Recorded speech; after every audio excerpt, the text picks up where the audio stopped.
Hello, everybody, and welcome to Underdog Season 3, Episode 10, The Backwoods. The evening sun is painting yellow on the sky, shining through the lush green forest. The light breeze is dancing upon the fields of grass, with dandelions seemingly placed within. Wildlife is teeming with squirrels running through logs and birds singing serene songs.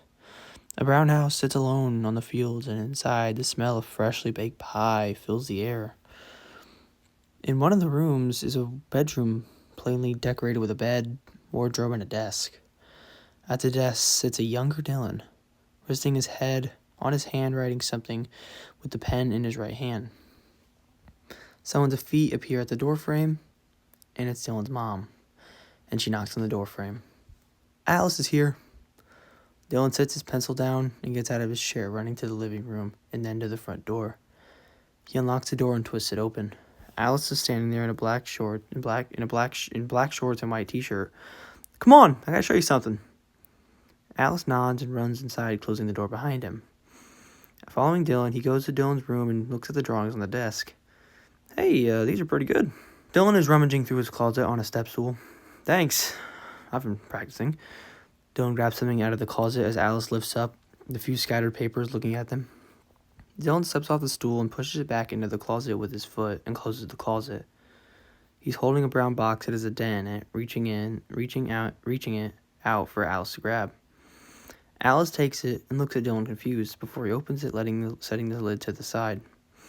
Inside, he pulls out an emblem with a lightning bolt in it. Dylan smiles, waiting for Alice's reaction. Instead, he just stares at it and looks up at Dylan, raising an eyebrow. You said you were making a suit, right?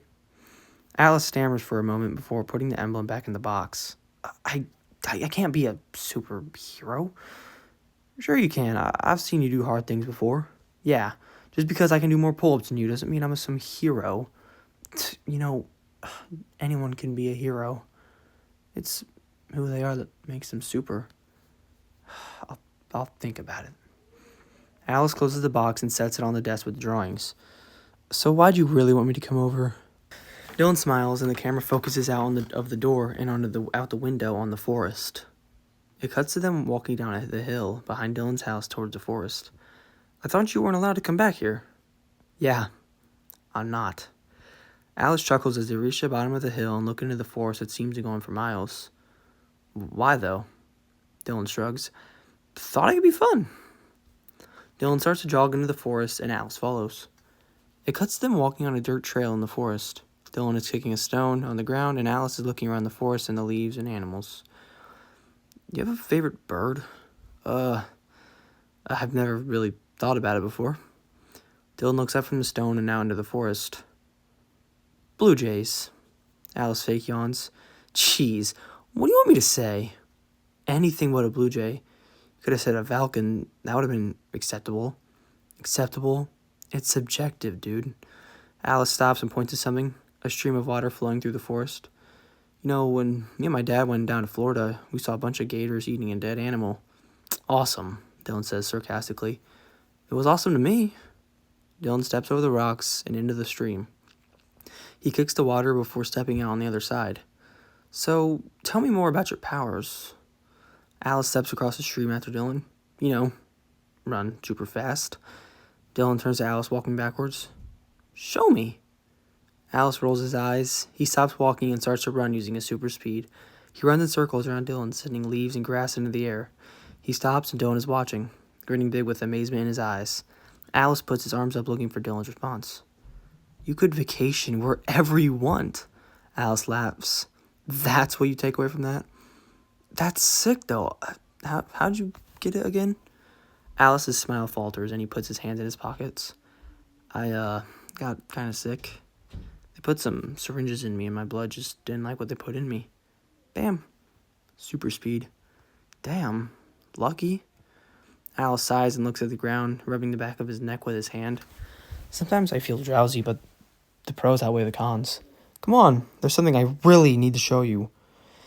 Dylan passes Alice's back and starts jogging forward again. It cuts to black and opens it back at the outside of a building. A sign saying Herman and Sons Funeral Services. Inside, Alice's dad is sitting at a table with a paper on the table. Somebody on the other side is sitting there with a pen in their hand pointing at the paper. Alice's dad, his face is drooped and emotionless. So, where do you plan on holding the funeral? Somewhere close. The man writes something with his pen. Well, Ashley at the front desk will take the fees. Sorry for your loss.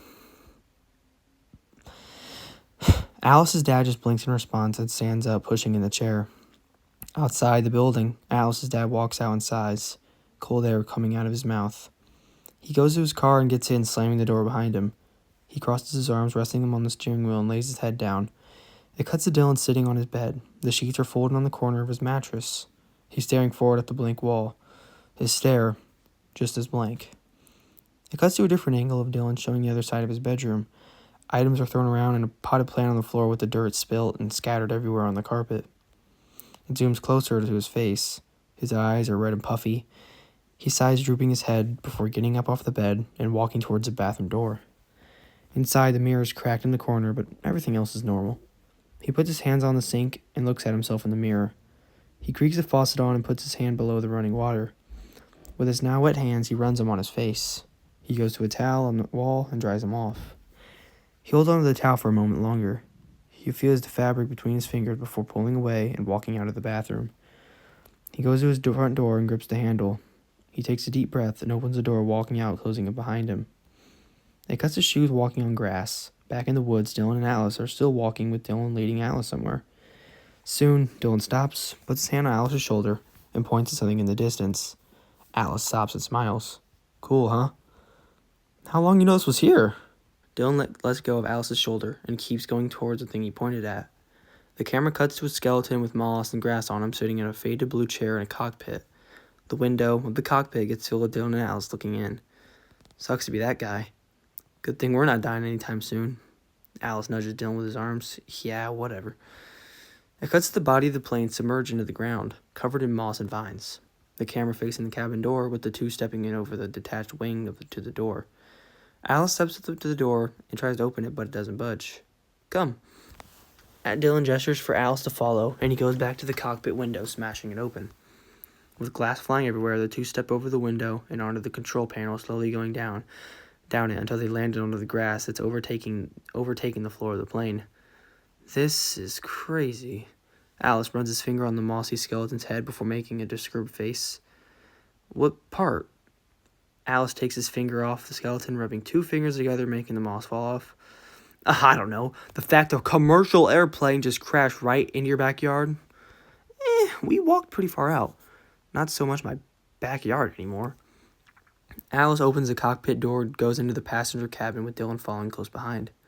Inside, the seats are clear of skeletons or any other remnants. Why is this clear, not the cockpit? Probably cleared it out. Couldn't get the cockpit open, maybe? Alice keeps walking and scans the seats, checking for anything. Alice stops, making Dylan stop behind him. He enters one of the rows of seats and picks something off of one of them. Dylan looks over to see what he's grabbed. It's a hat. A dirty baseball cap. He looks at it for a second before tossing it back into the seats and continuing to walk.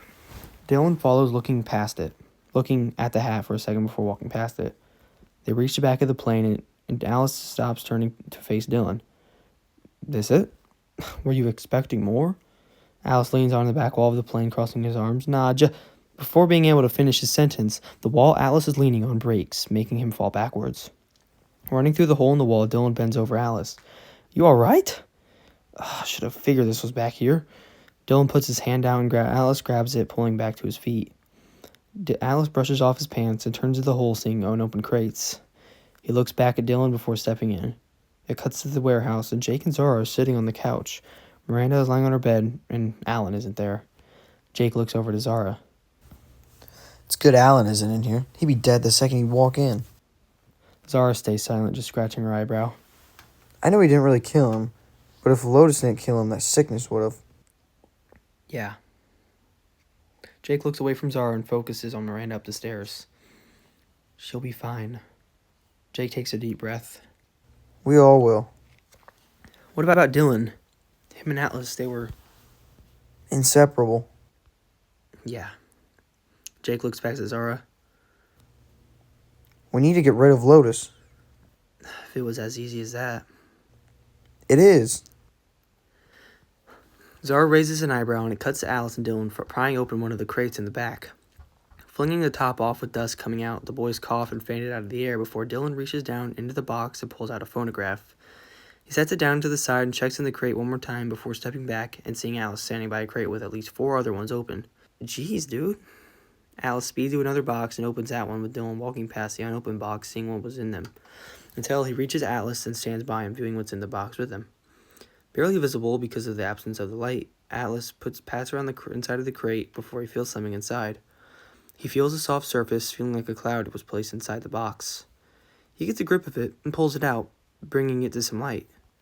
What is it? Dylan moves out of Alice's way as he steps back, making the unknown object get engulfed in the outside light, which is beginning to set. It's a black velvet button-up shirt. Dylan smiles before it cuts to Alice, stretching his arms, now wearing it. Alice gives Dylan a questioning look, smoothing out the front of the shirt. Looks good. For a dead man's shirt. Alice scoffs and rolls his eyes. He walks past Dylan and back through the hole in the wall. I don't think he cares. Dylan follows Alice, ducking through the hole. Well, I think I'm head home. Dylan leans against the wall of the airplane. Thanks for coming. I'm going to speed home. And on the way back, I'll take the emblem.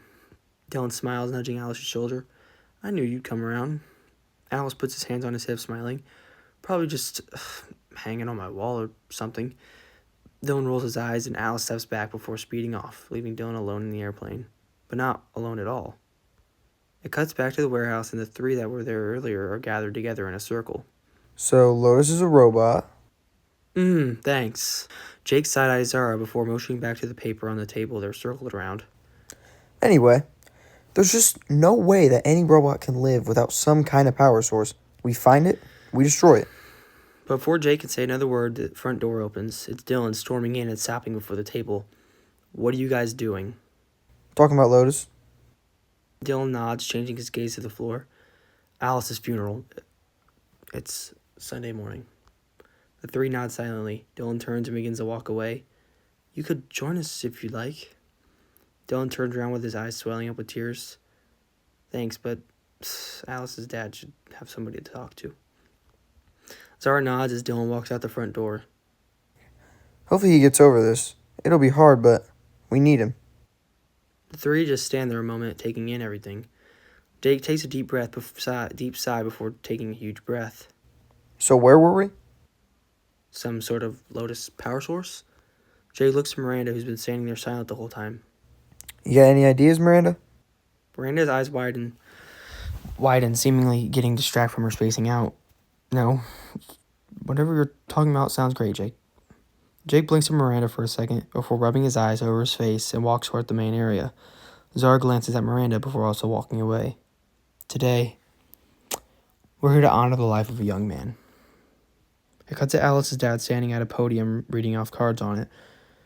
My son, you are everything to me and everyone here. He looks up from the podium, nodding at everyone in the crowd of black suits and dresses, but looking at Dylan, who's standing in the front. Dylan nods lightly back. I remember when you would always come home from school, and you'd always want to throw a football or baseball. Alice's dad started to tear up. You made my days have meaning, life, hope. He swallows before shuffling to the next card. You'll be missed. For how hopeful you were, how you just radiated happiness in the others. He shuffles to the next card. So today, starting now, we will all strive to be like you. Even a bit of you would be more than a lot of us. He sniffles before wiping his eyes. I love you, son. He looks back at the crowd, whispering thank you, before walking off the podium and motioning Dylan to walk up. Dylan walks to the podium, but doesn't have any cards. He takes a deep breath before looking up at the crowd. Atlas. He was a beacon of hope for me and everyone. He was someone you could look up to, but he was someone you could just be yourself around too. So that's why today I want to share a story with you all. And it starts with Alice coming to my house on a summer day. Cuts to black, and the credits begin to roll. The end of episode 10.